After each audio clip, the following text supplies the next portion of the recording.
Hi, welcome to the WG Legacy Podcast, the #1 estate planning podcast in Malaysia. My name is Ian, and today I would like to share with you the process of estate distribution with a will and without a will. To do this, I'm going to start off by first explaining the estate distribution process without a will, and subsequently, I will move on to explaining the estate distribution process with a will. So let's start with the estate distribution process without a will. First, let's say an individual passes on. His assets will be immediately frozen. To unlock the assets, an administrator needs to be chosen, and he would apply for the letter of administration or the LOA with any one of the following official bodies, namely Amanah Raya Berhad, District Land Office, or the High Court. And this leads us to our first question, which is, who shall be the administrator of the deceased estates? Well, in most cases, it will be anyone who has an interest in the deceased estates. They may include the deceased parents, spouse, and children. As such, they will have to choose one of them to be the administrator, or maybe some of them could jointly be the administrators of the deceased estates. And this is subjected to a limit of up to 4 people. This process can be easy if they can come to an agreement as to who shall be the administrator of the deceased estates. However, the process can be complicated if they cannot come to an agreement as to who shall be chosen to be the administrator of the deceased estates.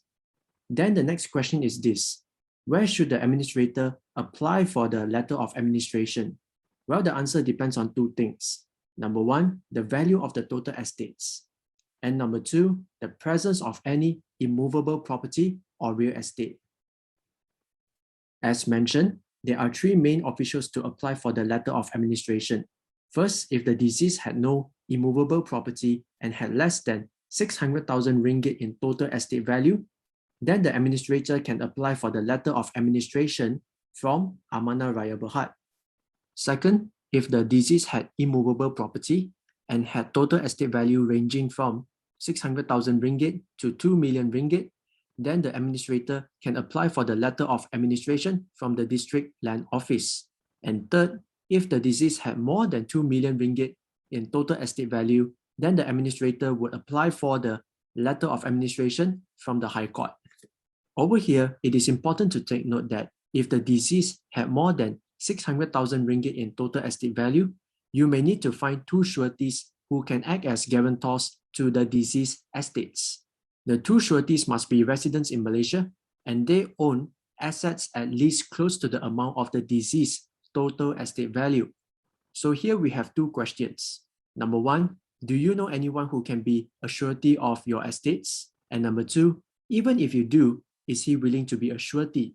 So as you can see, it takes time to find one who qualifies to be a surety and to convince him to be a surety. So the process of obtaining the letter of administration could range between 6 months to 9 months, and perhaps even longer if there are many hiccups along the way. But once the letter of administration has been obtained, the administrator can proceed to collect the deceased estates such as his property, cash, liquid assets, and any other assets owned by the deceased.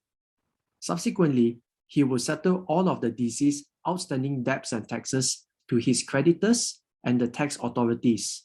And finally, he shall distribute the remaining estates to his beneficiaries in accordance with the Distribution Act 1958.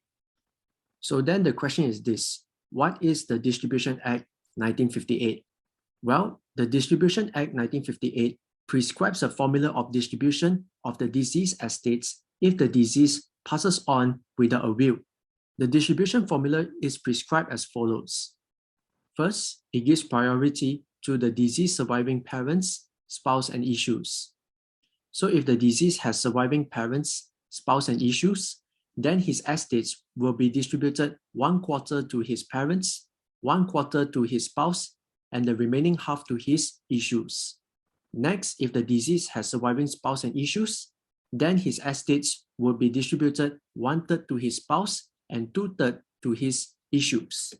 Subsequently, if the deceased has surviving parents and issues, then his estates will be distributed 1/3 to his parents and 2/3 to his issues. Then if the deceased has surviving parents and spouse, his estates will be distributed one half to his parents and the other half to his spouse. But if the deceased has surviving parents only, his estates will be distributed fully to his parents. If the deceased has surviving spouse only, his estates will be distributed fully to his spouse. And finally, if the deceased has surviving issues only, his estates will be distributed fully to his issues. So the distribution of estates will be based on the fixed formula prescribed under the Distribution Act 1958. This means instead of you deciding what assets, how much, and who you wish to give to, the government will make the decision for you. So now the question is this: how is the process of estate distribution different if the deceased has a valid will? Well, upon his passing, his assets will still be frozen. To unlock his assets, the executor of his will will apply for the grant of probate from the High Court. This process will take 3 to 6 months to complete. Then the executor shall collect his assets, settle all his outstanding debts and taxes, and finally ends his duty by distributing the deceased estates to his beneficiaries in accordance with his will document. This process is much faster and more efficient because, number one, the executor has been appointed in the will document. Number two, there is no need to find sureties to act as guarantors to the deceased estates. And number three, the deceased intentions as to what assets he wants to bequeath, how much, and who to give to has been clearly stated in his will document. And with that, I would like to conclude episode number 9. I hope that you have gained more knowledge and insights about the differences between the process of estate distribution with a will and without a will. Thank you so much for listening. And to find out how you can write yourself a valid will, you may want to book yourself a short 30-minute consultation session with our professional estate planner. To do that, just go to wglegacy.com/request to book your session. And once again, it is wglegacy.com/request. Thank you so much for listening. See you next time. Goodbye.